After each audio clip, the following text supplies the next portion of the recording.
you doing? Hope you're having a fantastic week. First of all, I am so sorry this video was late getting out. I wanted to have it out a couple days ago on the first Friday of December. Unfortunately, what with the launch, which I'll get to in a second, and work, it did not work out. And better late than never, I guess. It's currently like 2:30 in the morning on Sunday, the 8th. Should be in bed, but I'm like, I gotta get this filmed. Have a couple of things I want to cover. First is the launch. On Friday the 6th, my brand new book launched. It released. Oh my goodness. Okay, this is Peace Be Still, which is book 3 of the Abundant Blessing series. If you don't know, it is part of a Christmas Christian family saga.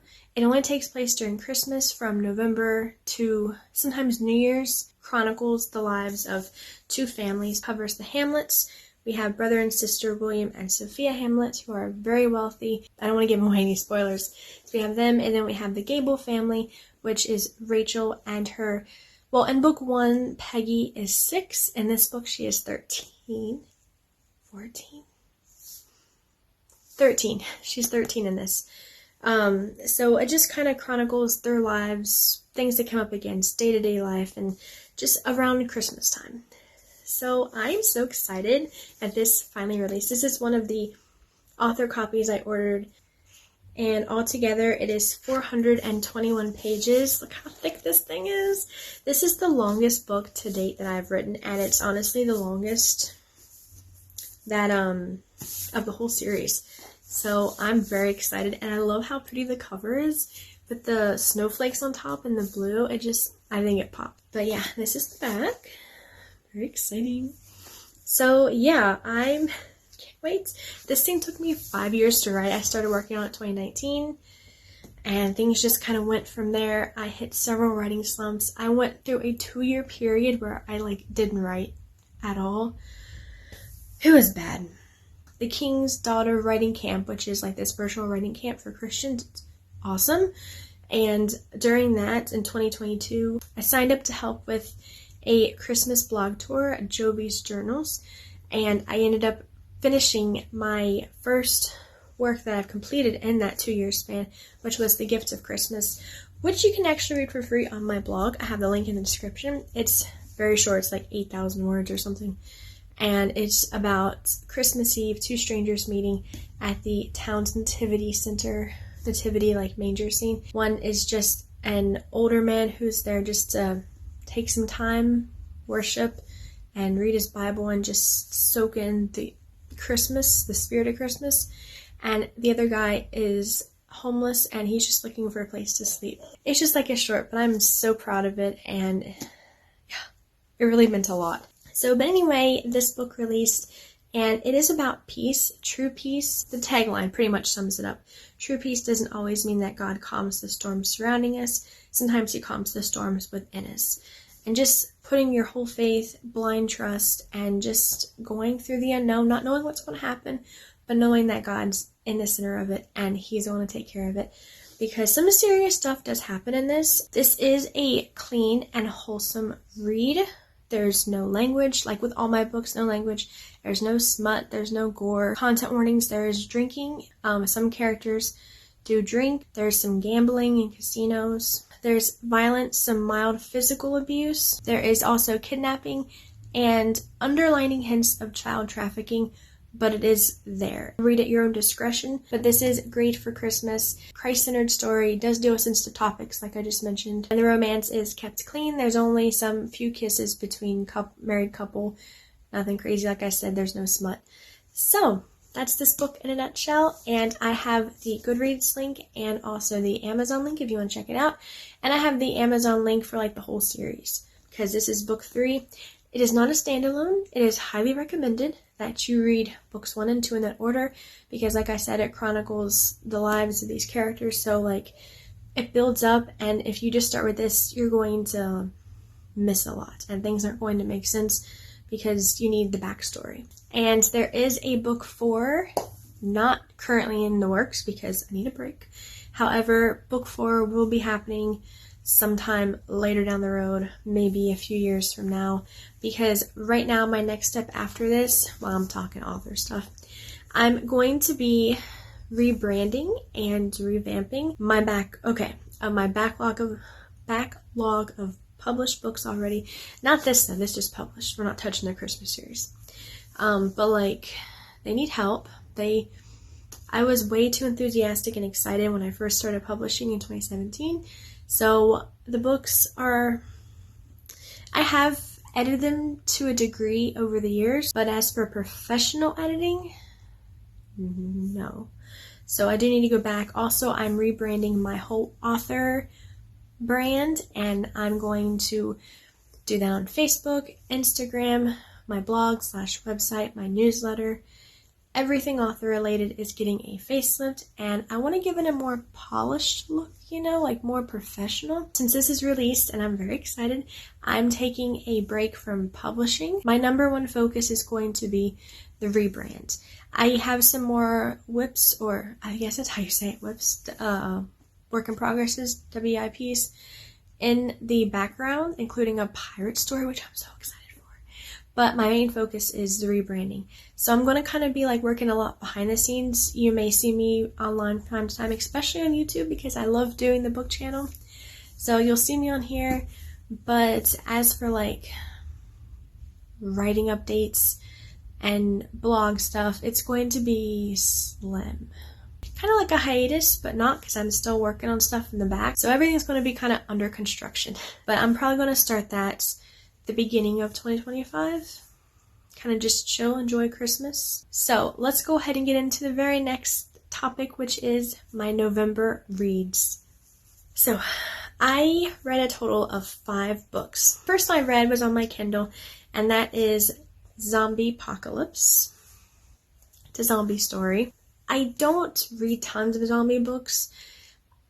I don't like scary stuff. However, every so often it just sounds interesting, because personally, I think zombies are really creepy, and they just, if done right, they'll just give you nightmares, especially if you read before bed, which is kind of what this did for me. So my rating for this, I gave it 2 out of 5 stars. It was a free download I got early in the month. I was actually in the middle of a reading slump during this, but despite that, I was able to pick this book up almost every night, so that says a lot. It was very fast-paced, high stakes, a lot of action, and initially there was like a sense of never knowing what's going to happen next, and I couldn't stop reading because I wanted to see what happened. I wanted to see who survived in the end. The creepy zombies were definitely creepy.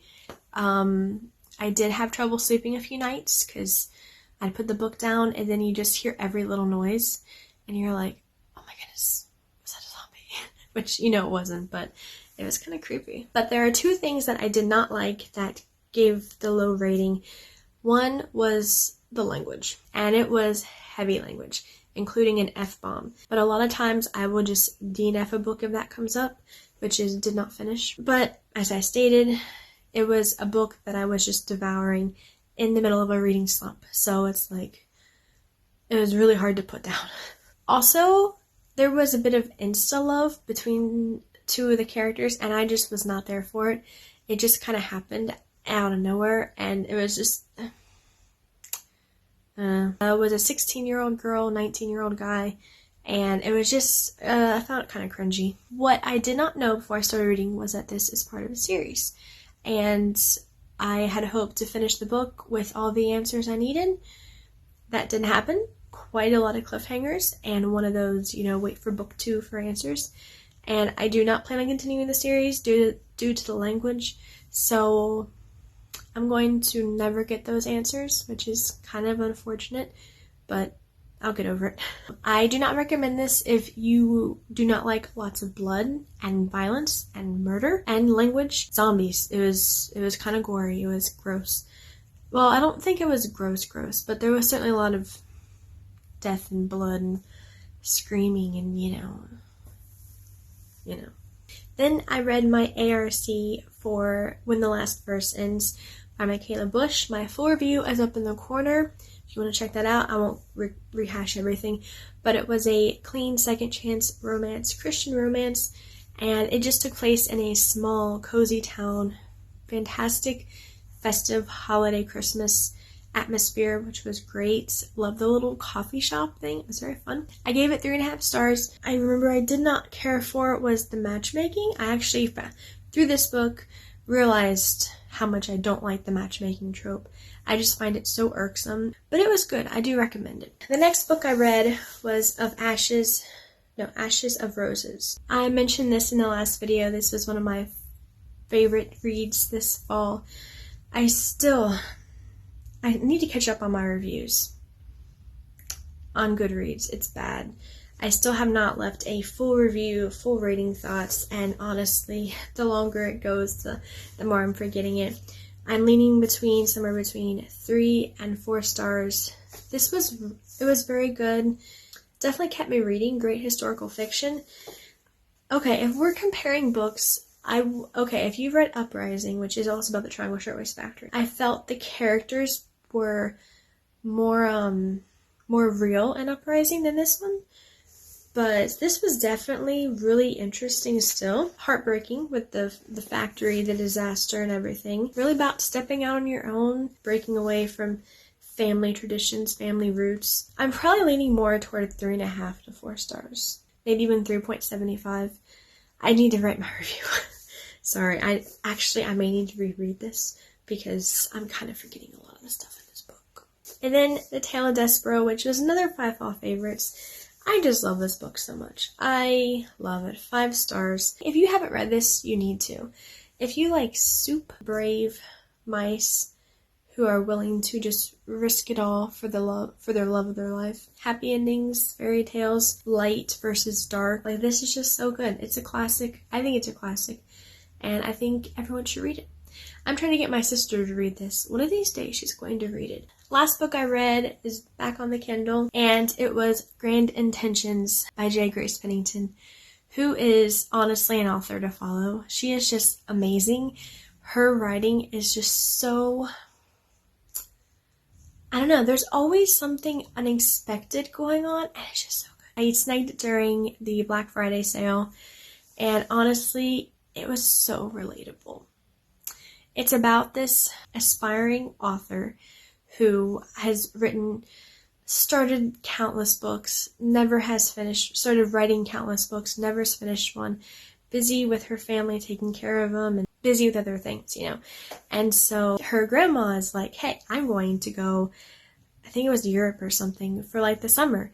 Why don't you house sit for me, go live at my really nice cabin, babysit the dog, water some plants, make it look like someone's home, and just spend the whole summer writing. Or like the summer, and I was like, yes, let's do it. And the way the author describes just, you know, the silence and just the having that time to yourself, I live for that. But then she was getting to the point where, you know, like, I forget the quote, but it was one of my favorites. Something about, just because you have all the time to write doesn't mean you're going to actually get some writing done. She said it better, but you know, like, that is so true. Oh, it was so good. So relatable. I felt everything that she felt. The main character's name is Pippa. When she felt guilty, I felt guilty. When she felt like in a writing zone and just like having the time of her life, I felt that too. Between 4.5 to 5 stars. Again, I'm still pending on the review and the rating. I just haven't had time to work on that. But honestly, I loved this book, and I'm probably leaning toward 5 stars. Honestly, I think if you are a writer, especially if you struggle with having time to write, you want to write, you just don't have time, you gotta check this one out. It is so good. And that was the last book I read in November. Ended on a very high note. Yeah, altogether, it was a really good reading month. For the most part, I loved everything I read. So that is going to close up this video. I hope you enjoyed it. Hope you got a book recommendation or 3. Let me know, what did you read in November? What are you currently reading this month, December? I would love to hear from you. Leave a book rec if you want. Again, I'm sorry this video is late getting out. Hopefully it's not too late getting out, because now I have to go edit it. So I will see you all next time, a couple weeks from now. Have a fantastic rest of your week, and until next time, happy reading!